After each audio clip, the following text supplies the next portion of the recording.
শোনা গেছে মানে কি, এটা একটা পত্রিকার রিপোর্টই করে ফেলেছে যে আপনি এবং আপনার এক সঙ্গী প্রফেসর আসিফ নজরুলের বাসা থেকে ছাগল নিয়ে গেছিলেন। এটাকে চুরি বলবো কিনা আমি জানি না। তারপরে হচ্ছে যে আপনারা এটা কেটে কুটে খেয়ে ফেলছেন, আরেক জায়গায় আরেকটা ছাগলের মাথায় লিখে পাঠাইছেন যে চুপ্পুর বা রাষ্ট্রপতির পদত্যাগ চাই। এই ব্যাপারটা আসলে কতটা সত্য, মানে ইজ ইট ট্রু? আমি আবার দেখলাম যে আপনাদের দলের লোকজন বলতেছে যে এইটাকে আপনারা এরকমভাবে দেখতেছেন কেন, ওদের বয়সটাও তো দেখবেন ভাই। মানে আমি জানি না, মানে আপনি এটা একটু কীভাবে বলবেন আমার একটু বলেন তো। আমাদের প্রশ্নও রয়েছে আপনার বক্তব্য নিয়েও, জনাব নাসিরউদ্দিন পাটোয়ারি। প্রথমত বাংলা আউটলুক এটা নিয়ে করেছে, এবং বাংলা আউটলুক যে স্টোরিটা ছাপিয়েছে, এবং বাংলা আউটলুক রান দা বাংলা আউটলুক, এটা আমরা ভালো করে জানি, চিনি, এবং সাংবাদিক মহলে সবাই জানে। অনেকে ফেসবুকে স্ট্যাটাস দিতে পারে না, বাংলা আউটলুকে লেখালেখি করে একটু খোঁচা দিয়ে।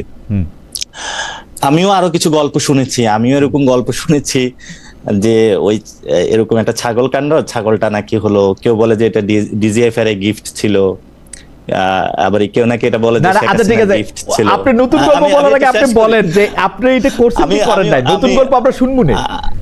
আমি ওই গল্পতে আসতেছি। জি, প্রথমত হলো যে এই মানে যারা ছাগল যে কাণ্ড, তো অনেকগুলা গল্প আছে, তবে কিছু গল্প মানে আমি মানে এরকম আমি প্রত্যক্ষদর্শী হয়েছিলাম যে যারা এই রিলেটেড কাজে ছিল, তো জিজ্ঞেস করছিলাম যে কেন, বললো যে ওর কারণে চুপ্পুটাকে পদত্যাগ করার যায় না বা কোনো কিছু, এটা খুব ছিল। আর আবার অনেকে বলতেছে যে আমি সবসময় সবাইকে বলেছিলাম যারা উপদেষ্টা আছে, কোন একটা প্রসেসের মাধ্যমে করতে হবে। মানে কেউ যদি কোনো খারাপ কাজ করতে হবে, সেটার একটা লিগ্যাল প্রসেস থাকতে পারে, ইথিক্যাল প্রসেস বা সোশ্যাল ভ্যালু, সব প্রসেসের মধ্যে থাকতে হবে।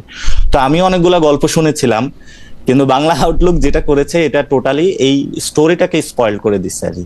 সেটাতে আমার নামটা এনে, কিন্তু আমি এটাতে কোনো মানে এটাতে আমি কোনো কমেন্টও করি নাই। কিন্তু জনাব রশিদ আবার বলছেন যে হ্যাঁ এরকম একটা ঘটনা ঘটছে, এইটা আবার কেমনে হলো? এটা সেই কমেন্ট করতে পারে, maybe he was engaged, but কিন্তু সেটা নিয়ে আমাকে বারবার ফোন মানে দিতেছিল, তখন আমি মনে হয় বিদেশে ছিলাম। আমি এটা নিয়ে কোনো কমেন্টও করি নাই, এবং আমি ওই ফুল যে স্টোরিটা, আমার এটা দেখে অনেক হাসি পাইছে, এটা আমার ফুলটা মানে সত্য না। তবে আসিফ স্যারের যে ছাগল খাওয়া হয়েছে রান্না বান্না করে, এটা সত্য, এটা আমি শুনেছি।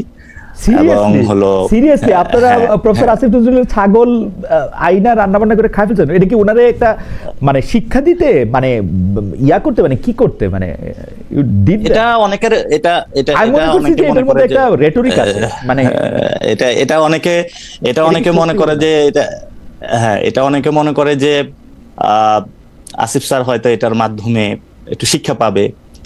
আবার এটা অনেকে মনে করে যে ঠিক আছে, ওই যে থাকলো যে বাড়ির পাশে আপনার ছেলে একটা হাঁস খেয়ে ফেললেন, আবার কিনে দিলেন। পরে আমি শুনছি নাকি সত্যি সত্যি তাকে হলো একটা ছাগলও কিনে দেওয়া হয়েছে, এবং এটা নিয়ে উনি রাগ করেছেন যে যেটা খাওয়া হয়েছে ওটা কালো নাকি লাল ছিল, তো ওনাকে যেটা কিনে দেওয়া হয়েছে রং মিলে নাই, এই জন্য উনি অ্যাকসেপ্ট করেন নাই।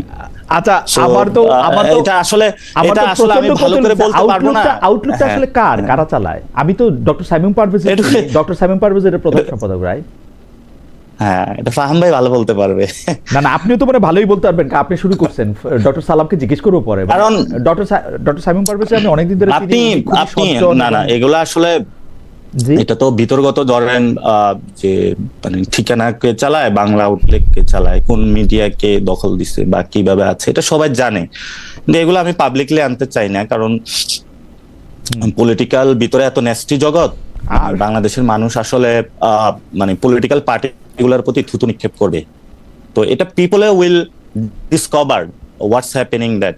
আমি মাঝে মধ্যে কিছু কথা বলে ফেলি, পলিটিক্যাল যারা পার্সন, বিজ্ঞজন যারা নিজেদেরকে দাবি করে, বর্ষিয়ান পলিটিশিয়ান, তারা বলে যে ওরা বাচ্চামি কথা বলে, মানে থাকে না বিতর্গত কিছু বললে ওরা মনে করে যে না আমাদের হলো ভিতরের যে খবর, আমরা আপনার কথায় আসি, বাংলাদেশের পলিটিক্যাল যে কালচার, আপনার কথায় আসি, যে কালচারগুলো খাওয়া দাওয়ার কথা অনেক শুনলাম, আমি পুরো ব্যাপারটা মানে একটু ভিজুয়ালাইজ করতে পারতেছি। তবে আমি এটা ডিরেক্টলি সব কিছু বলতে পারবো না, কারণ আসলে আমি তো উপদেষ্টা না, আর মন্ত্রী পাড়ায়ও আমি থাকি না। হ্যাঁ, এটা আসলে পাড়া প্রতিবেশী যারা উপদেষ্টা আছে ওনারা ভালো বলতে আমিও পারবে। সেই প্রসঙ্গে আসবো। অথবা আসিফ নজরুল স্যারকেও, আপনারা আসিফ নজরুল স্যারকেও জিজ্ঞেস করতে পারেন কি বাকি। আসলে তবে ওই বাংলা আউটলুকে আসিফ নজরুল স্যারের তো খুব ভালো সম্পর্ক সাইমুম ভাইয়ের সাথে। উনি তো আসিফ নজরুল স্যারের কমেন্টটা নিলে হয়তো বা ভালো হতো, তখন হয়তো বা এটা একটু ক্রেডিবিলিটি হতো। So, এটা আসলে আপনার আজকে যে কমেন্ট, সেই কমেন্ট পাইলেও একটু ক্রেডিবলি হইতো, আপনাকে পায় নাই তাদের, এটা হয়েছে।